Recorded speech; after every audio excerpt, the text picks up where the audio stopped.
diolch ys ni'n diolch o iawn Mark am y croeso gwahodd i fod yma gyda chi heddiw. Now, I always open my remarks in Welsh. Cymraeg, Welsh is, as you can gather, a minority language and is constantly under threat.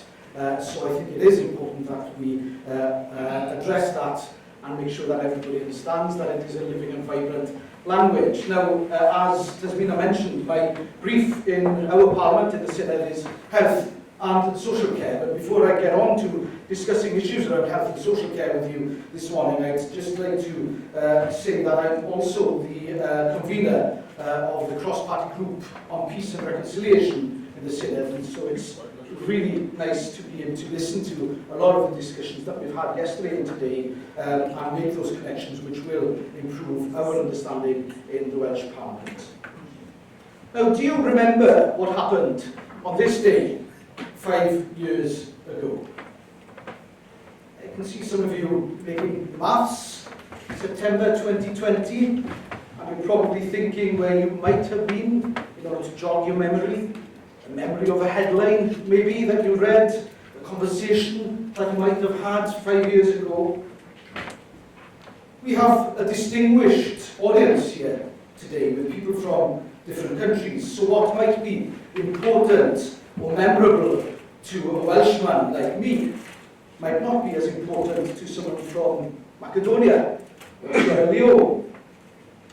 But we all lived in that time period which saw a rupture in the flow of history, a schism that occurs every so often, which then defines an era or an epoch even. And in this instance, 5 years ago today, we were all unaware of the enclosing waters of the deadly second wave of COVID that was about to hit. The rupture that has given us the pre-COVID and the post-COVID years. Across continents, borders meant little to a virus that travelled silently, infecting millions. Hospitals were overwhelmed, doctors were pleading for ventilators, and scientists were racing to share vital data on potential treatments. This was as true in Italy as it was in Germany, Lithuania, and across this continent and beyond. And in Wales and here in Scotland, like everywhere else, our health service faced unimaginable pressures. But there was something else too, something powerful, something deeply human that emerged from that dark time.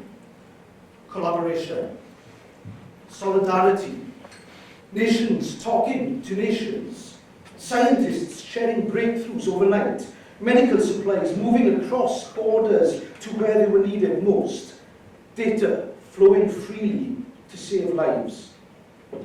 The pandemic taught us something profound. When it comes to threats to our health and well-being, there are no borders. Disease doesn't need a passport. And in a world so deeply interconnected, our best defense is not isolation, but collaboration. I'm proudly an internationalist. This isn't just a slogan, it's a principle, a commitment, a belief that nations must look outward, not inward. That a nation's future lies not in retreating from the world, but in stepping confidently onto the global stage.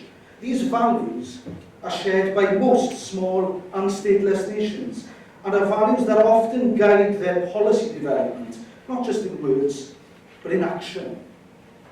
We see our nations not as small, peripheral regions, but as dynamic, outward-looking countries that urges for collaboration and learning.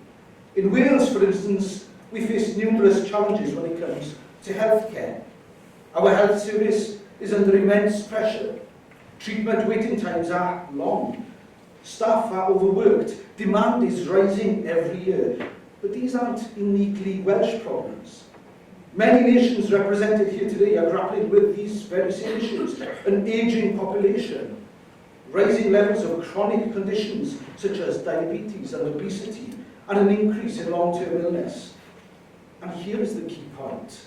Because these challenges are shared, the solutions can be shared too. Why should Wales or Scotland reinvent the wheel when Sweden has pioneered new models of care?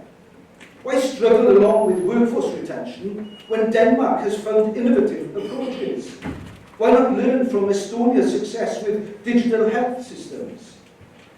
No one nation has all of the answers, but together we can share knowledge, avoid costly mistakes, and deliver better care for our people. But there is a problem. The UK's departure from the European Union has made this collaboration more difficult. Brexit hasn't only created barriers to trade and research, it has erected obstacles to the free exchange of ideas, resources, and expertise. And in healthcare, that isn't just an inconvenience, it's a serious risk. Instead of building bridges, we've created walls. Instead of aligning with the highest standards, we risk falling behind. This is more than politics, it's about people, about patients waiting for treatment, about access to cutting-edge medicines, about the very future of our health and care services. Now, it won't come as a surprise to you to know that I think that Wales would be better served being an independent nation and join the family of European nations as part of the EU. But independence is a journey, and we can't afford to wait until then to act. So in the meantime, stateless nations need to do everything within our limited powers to strengthen our ties with Europe, to share knowledge, to embrace best practice, and to keep us at the forefront of healthcare innovation. For instance, last year I had the privilege of addressing the European Cancer Organisation's annual conference in Brussels. I was the only representative from Wales, but I wasn't there simply to speak.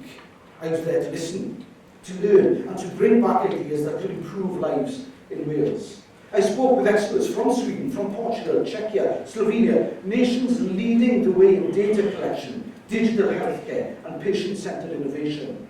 And I came away with powerful realizations that if one Welsh voice could start these conversations, imagine what could be achieved with a full machinery of government behind that mission. So we need to do more. For Wales, we need to see a devolved government that makes the case to the UK government to expand the scope of the Trade and Cooperation Agreement, which will be reviewed next year in 2026, to include a much stronger focus on health. At present, its scope is woefully inadequate. This is key. My Plaid colleague Gavin Price recently put forward a proposal for an European alignment bill in our Welsh Parliament, a bill that will ensure that in devolved areas, including healthcare, Wales keeps pace with European standards. It'll stop us from falling behind. It'll give us a legislative foundation for closer cooperation and deeper integration into the future. And building on this foundation, a small stateless nation like ours needs to develop a bespoke health protection agreement with the EU, cutting red tape on medicines and medical devices, creating formal forums for cooperation on pandemic preparedness and emerging technologies like AI in healthcare. We need to see the redesigning of the Agile Cymru programme, our government's programme for cross-border and international cooperation, by giving it new, sharper focus on health economics, learning from models that deliver both efficiency and excellence in other countries. We need to be leveraging the EU for Health programme, aligning our national priorities with one of Europe's most ambitious health initiatives. We need to see the signing up to the European Code of Practice on cancer care, giving Welsh patients access to world-leading research and standards in cancer treatment. We need to see the reforming of Wales' digital and data infrastructure so that we can learn from European best practices, including innovations like the Smart Care app, while maintaining strong data protection aligned with GDPR. And we need to see the seeking of associate membership of the EU Critical Medicines Alliance so that we can secure supply chains and avoid shortages of essential medicines. So why focus so much on Europe? Because healthcare isn't an island. Medical research, pharmaceutical supply chains, the training and recruitment of staff, these are international endeavours. And because ultimately this is about people about the patient who needs a new treatment, about the child waiting for specialist care, about the elderly person who deserves dignity and support, not delay and disappointment. While we may be small countries, by working together collectively and collaboratively with other nations, we can all achieve so much more than our individual parts.